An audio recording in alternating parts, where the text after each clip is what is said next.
couple of armchair GMs who have yet to be wrong with any of their Timberwolves takes. Right. It's Flagrant Howls with Phil Mackey and Kyle Theige. You know, we were just talking. We love to rank things in our lives. You do your little leadership power rankings. Yeah, I don't know. I didn't mean that. I rank my friends. Like I've talked about this with my wife. Like I have anyone who's listening to this and my friends, like there are tiers to my friendship. That's how I figure out how to prioritize them. So did you have MySpace back in the day? Oh my God, yeah, top 8, and you could literally have a top 8, and it was very controversial when you would move someone out and someone would replace, and then you'd have to like talk subtle to the person that. Yeah, like it was like I could have like Megan second and Jacqueline third, but then overnight I could like switch them. Oh. And you didn't get an announcement, right? But then you had to like go see someone's page. I remember there was like page views and stuff too. But yeah, I was a big MySpace guy. I used a lot of My Chemical Romance songs as like my background song when you got to my page. So yeah, if Twitter doesn't work, I might go back to MySpace.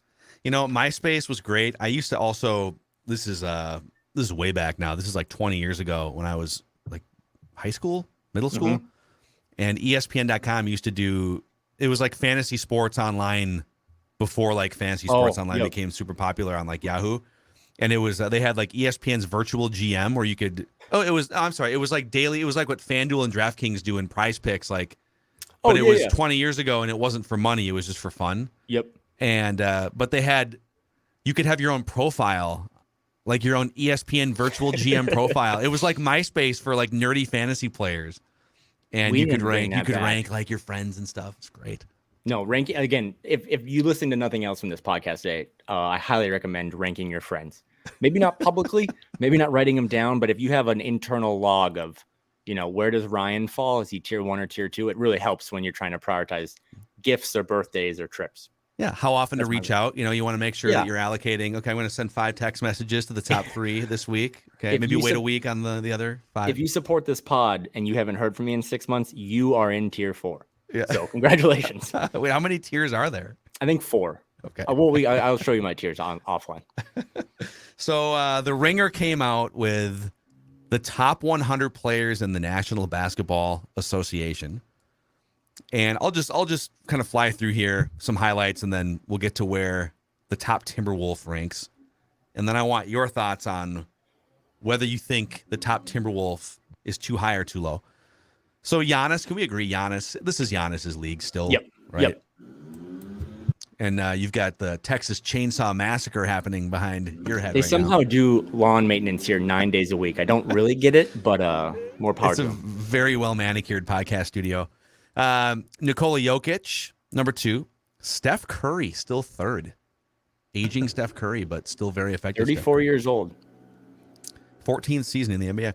Luka 4, Kevin Durant 5, Joel Embiid 6, Jason Tatum 7, LeBron 8, Anthony Davis 9. Feels a little high to me. The top 9 I'm not going to fight with because they're all the best players in the league, but like you could make a case that like a 38-year-old LeBron still awesome, but like, okay, at some point he's going to fall all the way out of this whole thing. Zion is 10. John Morant, Devin Booker, Donovan Mitchell, Shai Gilgeous-Alexander 14, Paul George 15. Okay, that's your top 15. Yep. I'm going to skip here so we don't waste everyone's time. The top Timberwolf on this list is Anthony Edwards, 36th. Nope. Just behind Draymond Green, Desmond Bane, Lauri Markkanen, and Drew Holiday. Oh, I'm sorry. Karl-Anthony Towns is 31st. Yep. 31, Karl-Anthony Towns. 36th, Anthony Edwards. And then 48th, I believe, is Rudy Gobert. So 3 Timberwolves in the top, what you would say, 48. Yep. What are your thoughts? So none of the top 30. No Timberwolves in the top 30. No, it's kind there's DeMar DeRozan in there, Brandon Ingram. If you go look at, again, it's a really good list, and Phil and I love lists. We list everything. Tyrese Halliburton is at 20. That seemed aggressive. He's a great shooter. He is great. It's just I'm not sure I'm ready to put like Tyrese Halliburton above Jaylen Brown or, but I guess my biggest takeaway is that Ant at 36 is the youngest person like in the top 36. Like there isn't anyone 21 or younger ahead of Ant. So he is the highest ranked young player. But yeah, you look at the list, it's like, yeah, it's guys you just know are better. LeBron, Luke, all these guys, Giannis, but a lot of guys, Kawhi, Paul George, that are 27, 28, 29. And it just highlighted to me, this is why I sent it to you in the first place. It's like, this isn't Anthony Edwards' league right now by any means. Like 3 years from now, I don't know, man. When a lot of these guys are north of 30, I mean, you see the injuries that Kawhi has, that Paul George has. Neither guy played against the Wolves the other night. Like, Ant is only 21, and there's not, I don't think, another 21-year-old on this list, at least in the top 50. So 3 guys in the top 48, no guys in the top 30. I think Carl's another injury has brought him down. Rudy's slow start brought him down. But yeah, it's an interesting thing because I haven't looked at it yet, but I don't think there's another team that has 3 guys in the top 48. They're going to update this regularly, I guess, too. So the Ringers, man, they're all in on rankings, man. They started the football season with their first annual and weekly updated quarterback rankings, where like every week, Kirk Cousins could have a dud game early in the season. He'd move down 2 spots in the quarterback ranking. So they're gonna do this, and it looks like it was just updated today, and then I'm guessing they're gonna update it like however often. So the write-up for Towns is franchise center with some of the most obvious gravity in the league, but some questions about his defense linger. There's a big write-up here. It's hard to be both polarizing and an all-NBA center caliber franchise player, but that's exactly what Towns has become just as he enters his prime on a team that was dramatically reconstructed with his weaknesses in mind, meaning defense and rim protection. And then for Ant, the write-up is burly scorer who has flashed superstar abilities but needs to find consistency as a shooter and a passer. Ant is a bruising bucket getter from all over the court who's at his best on drives to the basket. He looks like an oversized football player plowing through defenders to feast around the rim and finish at a high rate. I'm going to give the Ringer the football sounder for that one. Though he still doesn't get a superstar whistle, which is very true. His ability to initiate contact and finish through it should lead to more calls and thus more easy points at the free throw line in the future. If somebody would have told you on draft night 2020, at this point in his third season, about halfway through his third season, he will be the 36th ranked player in the NBA. How would you feel about that? I mean, that is a massive, massive, massive home run. And it's what I've said, that during the darkest of times, it sounds cliche or cheesy, but like as long as this kid's on the team, he's what I think this ranking shows me, he's ahead of Bradley Beal. Bradley Beal is, I think, renowned as being an all NBA shooting guard in the league and like this trade asset you'd want to get on your team. And Ant's 21. I think Ant makes less money this year than Tim Connolly. That's kind of crazy. Like you have him on a good deal. You have him at a good age. The write-up that you didn't read, that it expanded, like there's some stuff in there that's like, I feel like maybe they recycled it from his draft profile. I don't know if they did an entire new write-up, but to fast forward from COVID 2020 draft, I mean, that was almost 2.5 years ago, and say you're going to have a top 40 player that you drafted 1 overall, especially in a draft that was really crapped on for multitude of reasons and stuff. I mean, Ant's 14 spots ahead of LaMelo. That tells you that like you got the pick right.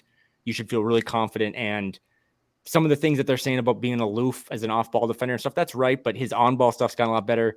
And I'd be shocked if he's not top 25, maybe by the same time they do this again next January. This is interesting. The last sentence of this, and it's Kevin O'Connor, friend of the Mackey and Judd show, Kevin O'Connor. Edwards' overall game can and should be better, but whether he taps into his immense potential is a matter of if, not when. Not when, not if. He's saying if, not when.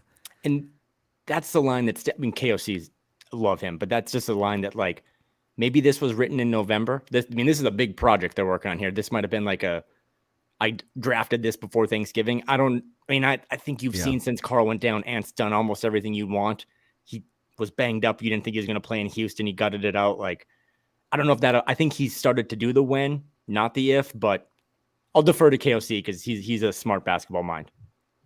Yeah, that's I agree. I tend to try, and sometimes I think it's easy to get wrapped up in like we're just watching these Wolves games all the time, and we probably do overinflate our opinion of some of these players that we watch on a regular basis. But interestingly enough, 2 back of Edwards at 38 is Andrew Wiggins. But I don't know that Andrew Wiggins, we talked about this sort of last week with our D'Lo Andrew Wiggins discussion, or earlier this week, or whatever, last week. I get them all blended together. It's Tuesday today. He doesn't become the 38th ranked player in the NBA unless he's with that infrastructure around Steph Curry and Klay Thompson and Draymond Green. So good for him. And then DeJounte Murray is 39th, Jeremy Grant. Here's the write-up on Rudy Gobert, who's 48th. World-class rim protector with unanswered questions about whether his teams could ever win the big one. And this is from Kevin O'Connor, too. The Gobert blame game is nauseating. Yes, he's paid the max. Yes, the Jazz never got through the second round with him. Yes, the Wolves traded too much for him. But so much focus is put on what Gobert doesn't do instead of what he does. He's an all-time great screener, lob finisher, and interior defender. Try to stop being such a hater and instead blame his front offices for failing to build competent supporting casts. Yes, this is one of my biggest things. He isn't a guy that you run plays for. He isn't the most like nimble, beautiful player to watch on the basketball court. But again, this 4-game winning streak that they're on right now. And I'll give you, he has played better, and I think he just looks more spry lately than maybe in the first 20 or 30 games of the season. He's doing things that don't count in the box score all the time. He's altering shots. Guys are having to, find spaces on the court that they don't want to shoot from because of him. Is he worth all the money? I don't know. Maybe not. Was he worth all the draft picks? I don't know. Maybe not. But has he been an effective player for the Timberwolves? Yes, I think so. I don't even know if we've seen the best of him yet. So I tend to agree with Kevin O'Connor here. I'm not saying that this is like a win of a trade yet for the Timberwolves, but people are way harder on Rudy Gobert because it's hard to quantify the things that he does great, like you would with a 3-point shooter or something. And there's still, that's just like if you want to dive into NBA Twitter, there's just guys that your casual fan doesn't like. They just, Rudy Gobert has done some things in his life, both, on and off the court, or whatever, that just like make him an easy punching bag. A lot of times too, I saw this take the other day, like sometimes too, people like to rip on the European guys a little more until they've, done something, which I don't know why that is. But yeah, this idea that like with the unanswered questions about whether his teams could ever win the big one, I know he's got a couple more years and he's not nearly as good of a player. Yeah. But that's coming from Nikola Jokic too. Like, it's great that you're going to probably win another third MVP, but at some point, the traditionalists, right, the old heads are going to be like, hey, do something in the playoffs. Win a ring. Like, there's a lot of guys that have not won rings because of LeBron and Steph. So it's not just Rudy. But yeah, there was some quotes that came out of the Houston game, and they won. They're on a 4-game winning streak. I don't really have any interest in recapping that game because it was a dumpster fire for the first half. But a lot of people said that, like, Rudy really tried to, hey guys, let's figure this out. Like, tried to, he's a winner. He hasn't won a title, but look at his track record in Utah. He wins a lot of regular season games. And that's like a benchmark for this team in general. It's like, can we just win a lot of regular season games? That would make the trade a win. In essence, if you win a couple 50-win seasons. So, yeah, I thought KOC is also a big Rudy guy and likes to defend him. So it's a cool write-up about Rudy. But I think he's looked better. And I think to your point about being spry, I've said it since Vegas in preseason. Like, I think he was just hurt or tired, or the Eurobasket stuff slowed him down. Like, he's finishing with more authority. John Krasinski had a good point. Like, he's starting to be more physical and like lay guys out on screens a little more and just kind of like let people know that I'm a 7'3" giant human and I'm here. And I think that, like we talk about Ant and his ability to dunk on people or be really physical, I think being physical and fast is inspirational for your teammates. And I think that sometimes we rightfully or wrongfully get on D'Lo because it's more finesse, but that's his game. But Rudy is kind of emphasized being more physical, dunking on people, blocking shots. He's had way more blocks this last week or so than he had to start the season. So yeah, it's cool rankings. And again, it's cool to see the Wolves have 3 guys in the top 48, but it also makes you think like, okay, then, you can't have any more of those Detroit Pistons losses. And they almost had it against the Rockets, but ironically they play the Pistons tomorrow. So this is a team with a lot of talent, a lot of depth. These rankings show it again. They're, they have a guy in the top 40 who's just turned 21. So yeah, good rankings that should make you feel good, but it also, like, this is why you have expectations, is because you got a lot of good talent on the team. A guy that must have just missed the top 100. Jesus. Just missed the top 100 is your guy. I want to give you a chance here as the captain of the Jaden McDaniels fan club. Thank you. I love random graphs and plots on Twitter. And this one was sent out by B-Ball Index, the B-Ball Index. And the write-up is Jaden McDaniels is looking to make an all-defensive team this season. And so it's a scatter plot for those of you math nerds out there. And the vertical column is ball screen navigation. That's right. Football. So how good are you at ball screen navigation? And I don't even know what the metric is that they're using to quantify here, but it's something. And then on-ball defense. So basically, like they're trying to measure your individual performance as a defender and how great are you as an on-ball defender, and then how well do you navigate ball screens. The best player on this scatter plot graph is Jaden McDaniels. What do you think about this as the president / captain of the Jaden McDaniels fan club? He's also in year 3, just like Anthony Edwards. He doesn't put up the gaudy numbers. You know, he doesn't grab like 15 rebounds in a game or anything. So he can be a little underwhelming in the box score.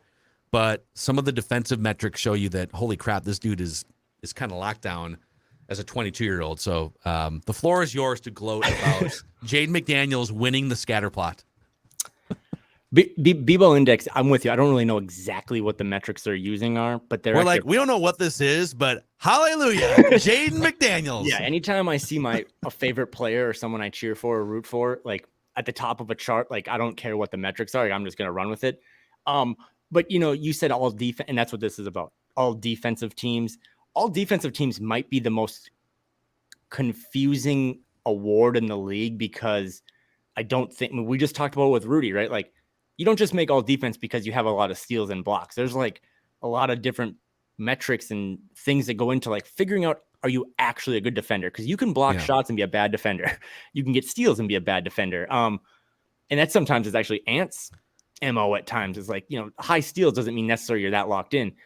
With Jaden, though, it's just like he's just awesome. He is just an awesome person to put next to a guy like Rudy Gobert. He's so physical. He's so long. His offense is, that's what his little circle on that graph shows is like, he's not just when you think Tony Allen was a shutdown defender and you couldn't even trust him in the half court. He couldn't shoot. He couldn't really attack the rim. Jaden showed you an ability to hit from mid range. He's shooting like 40% from the corner. He's like he's like Trenton, a younger that's a good Trenton one. Hassel, but with way more. Like Trenton Hassel was just Trenton Hassel his whole career. Mm-hmm. Jaden McDaniels is only 22 and has a chance to be far better than Trenton Hassel, but he's like the Trenton Hassel of this year's team. And I just love the mental side of the personality side of stuff. Like now being out here in the Pacific Northwest, I got to see him in college. You get to talk to some people. He's from Seattle. Like he could be, for no other way to put it, he could be kind of a douche as a teammate if he wanted to. Like he was highly rated in high school. His college program kind of fell apart. He dropped in the draft. Like he could be a guy that's like, give me more shots. And he can't even get 6 in a game, but that's like how unselfish he is. Like we talk about it with Rudy, those first 20 games, it's not always fun to play defense and block shots and do all the gritty stuff and then not be rewarded with like the cool parts of dunks and putting the ball in the basket. Yeah. And Jaden's never once, he's beloved as a teammate. He has never been an issue behind the scenes or whatever. And for a guy that's in a contract year, you'd think like, okay, maybe I want to get some shots here. Like, pass me the ball. And he's never really done it. And yeah, if you want to redraft the 2020 draft or whatever, he went 28th to the Lakers technically before being one of those trades that Gerson Rosas made. But he's just, the Rudy Gobert trade was an overpay at the time, and it still is an overpay. And if they make the second round of the playoffs, it's an overpay. You'll never be able to fight that. But if you would have gave up Jaden McDaniels to keep a couple picks, that would have made the deal worse. And I don't think that's up for debate. Like keeping Jaden McDaniels was probably the single greatest move Tim Connolly's made since arriving back in April. Let's do a quick just exercise on the redraft front. Let's go through. Go pull up. Can you pull up, if you haven't already, the 2020 NBA draft? Yep, I do. All right. I am going to I'm going to sort this by win shares so we can kind of. Okay. Because I feel like if we sort it, I don't want to go through all the picks. So let's sort it by win shares, and we'll go from the best players. Like Tyrese Halliburton has the most win shares of anyone from that draft class. Some of it's because he's played like all of the games. He's played the second most minutes, and he's really good. So that's how you rack up win shares. Are you good? Do you play a lot? Yep. So he's number one. Desmond Bane is number two. Basically, stop me when I get to someone that you feel like, So Jaden McDaniels was the 28th pick. Would he go higher is the question. Okay. Tyrese Halliburton, No. Desmond Bane, Tyrese Maxey, Emmanuel Quickley, LaMelo Ball. You could make an argument that he would go ahead of Emmanuel Quickley. But he wouldn't go ahead of LaMelo Ball. Nope, right? Nope. Let's just tally guys that were for sure would go ahead of him. 1, 2, 3, 4. Okay, yeah. So LaMelo Ball. Onyeka Okongwu. Probably him. Probably Onyeka. He's in that mix. Yeah. Okay. That's 5. Isaiah Stewart. Nope. Another Washington guy, UW guy. I think Jaden goes ahead of him. Yep. Sadiq Bey. Nope. Well, that's close. I do like Sadiq Bey, but he can score a little bit, shoot some threes. Yeah.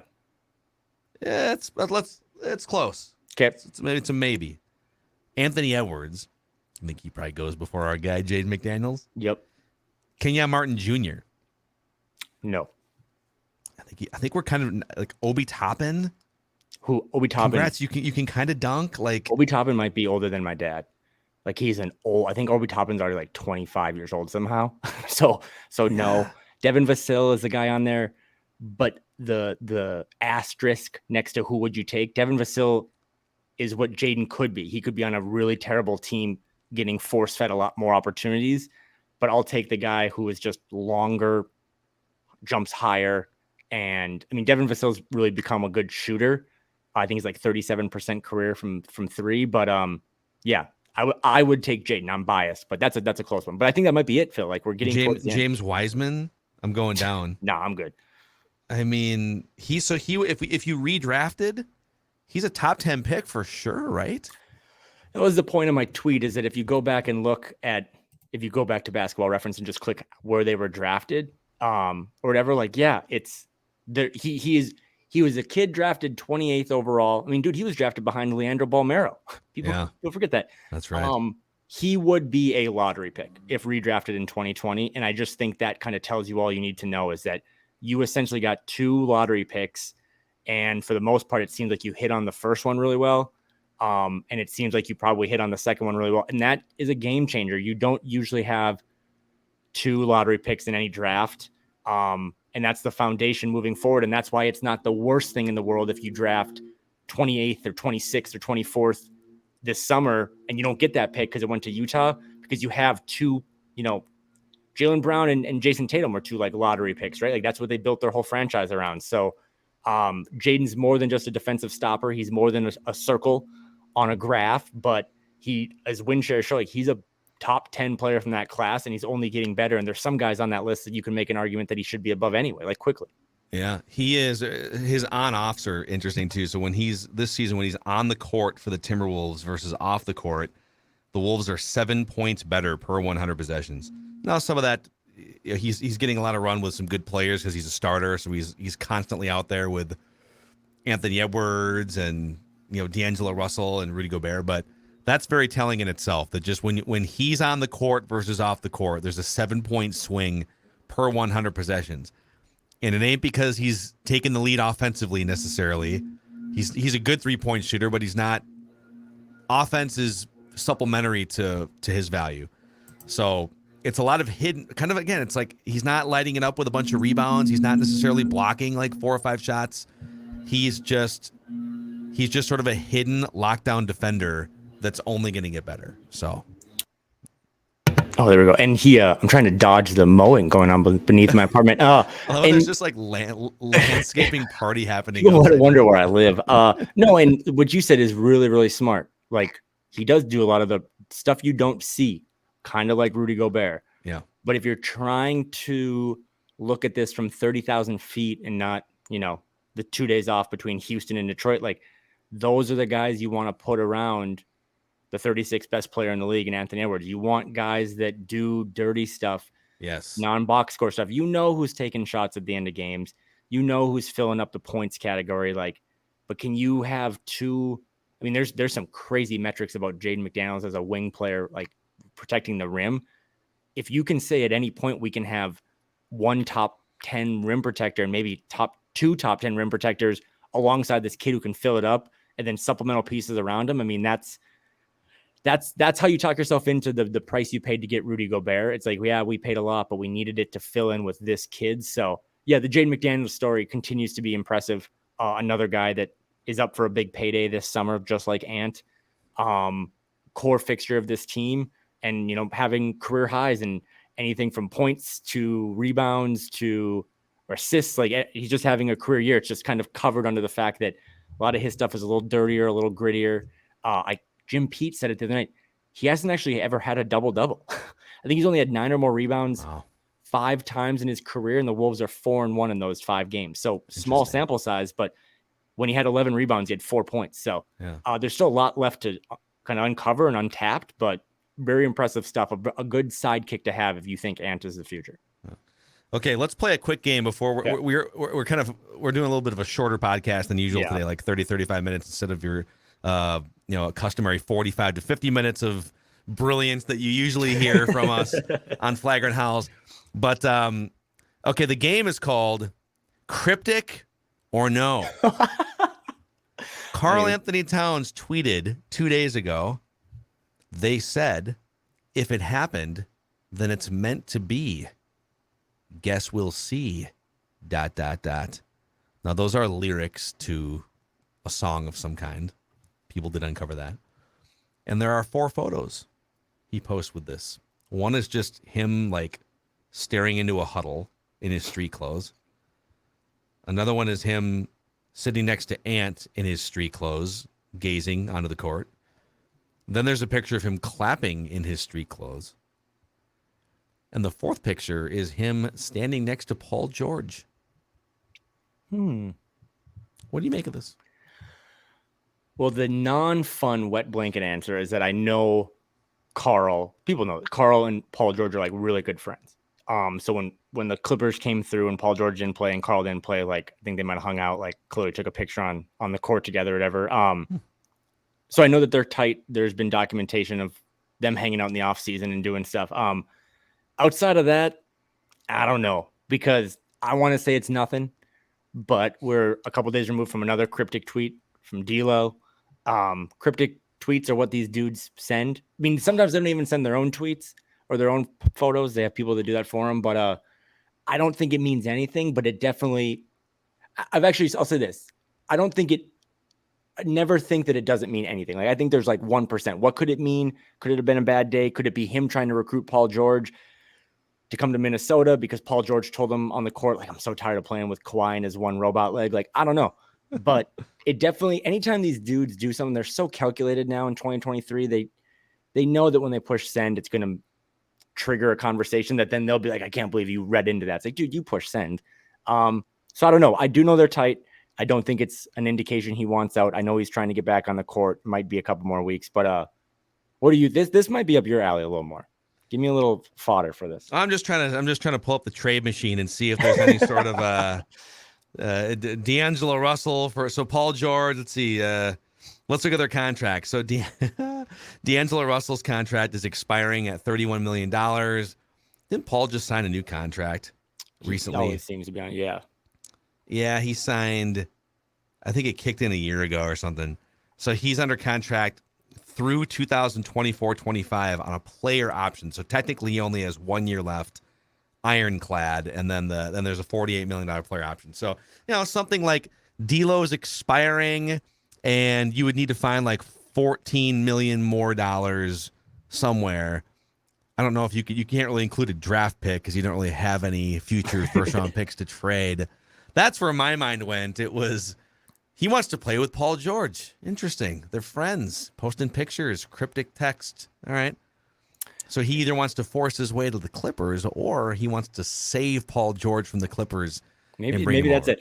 I will say too, just because there was, if you scroll Cat's timeline, there was another set of photos and a music lyric. It might just be what you're doing when you're bored as hell in January and you can't get on the court. I can relate to that. Hello, darkness, my old friend. Yeah. I have some cryptic Instagram posts that I send. But no, I think that it's, again, too, I want to say Karl did this cool thing the other night where he tweeted out, like, I had a friend that actually was the one that got the tickets to go sit courtside. He just got married. Shout out to Dan Schlaba. But I think Karl does like being in Minnesota. If you're worried, I think he does like being here. But anytime those guys send that stuff and then you loop in another team, it does. This is the season. And if you think it's bad on January 10th, it's going to get so much worse leading up to February 9th because cryptic tweets, cryptic retweets, likes, unfollowings of accounts, all the things that I do on my social media accounts, like that's what these guys do at a much larger scale. So it'll be interesting. But yeah, if Paul George wants to come to Minnesota, I think they can probably carve out some minutes for him. We'll make it happen. Let me find the $14 million contract here. Let's see salaries. They already traded. Oh, maybe it's I don't know. We'll make it work. Yeah, it can't be Kyle Anderson. Kyle Anderson deserves to own the team at this point. It's time for your weekly Western Conference playoff picture update here on Flagrant Howls, where the Timberwolves are currently tied with the Suns and the Blazers for the 8th seed in the West. Climbing on up. Utah has fallen out of the 10-team play-in range. The Lakers are just a game back. They're tied with Utah, and the Thunder are a game and a half out. But here's the thing. The Wolves, with some winnable games here, they've won 4 games in a row. I guess the Pistons is winnable. The Wolves are only a half game out of the 6th seed behind the Clippers right now. And they're only 5 games out of the 3 seed. And they're only 3 games out of the 4 seed. So they're under 500, but no one's really pulling away in the Western Conference. So they're in a mishmash. We love to look at the schedule and feel really bad about who's on. Like when we looked at the schedule a couple weeks ago, like Boston, at Miami, at New Orleans, at Milwaukee, they're going to get slaughtered. Well, spoiler alert, they got slaughtered. But now it's like, okay, Detroit with 2 days off at home for Phoenix. I mean, I don't know if anyone listening, but that Phoenix Suns team is one of the worst teams in the league right now. It's really bad. Anyone listening to this spent their New Year's Eve watching the Wolves lose at home to the Pistons. So I understand there is guarded scar tissue and all that stuff. But you could wake up Saturday morning to a team that, like you said, is comfortably in the 6th seed. And the schedule, I mean, there's a couple more. The Houston Rockets, my one takeaway from that game, they're the worst team in the league. They might be the worst team I've seen in decades. Like, they have no leadership. Austin Rivers called it out. Shout out to Austin Rivers, who is just moving up and up the power rankings of leadership. They have a lot of easy games on the schedule kind of coming up. They tend to not take those games seriously, but if they do take them seriously, like, it's gotten a lot easier now where you can wipe away a lot of those early season issues. And you can stroll into the All-Star break, which is in the middle of February. If you move into the All-Star break and you're bringing Karl back and you're a top 6 team in the West, no one's going to be saying the same things they were saying about you in October and November. So the opportunity is there. Will this team take it? Who knows? But it's much more fun doing that little bit than it was last week when they were 12th and just, humping the Thunder for 13th. That's right. And that is your Western Conference playoff picture update here on Flagrant Howls. Yeah, let's go get some wins here. Maybe we can do this for our next episode this week. I do have a few comments saved up for another edition of Phil and Kyle Read the Comments, including a rip on you that's pretty funny.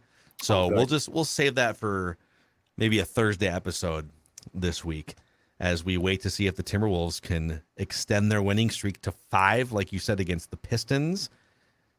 A lowly Phoenix team, like you said, they play a ton of home games between now and basically the Super Bowl.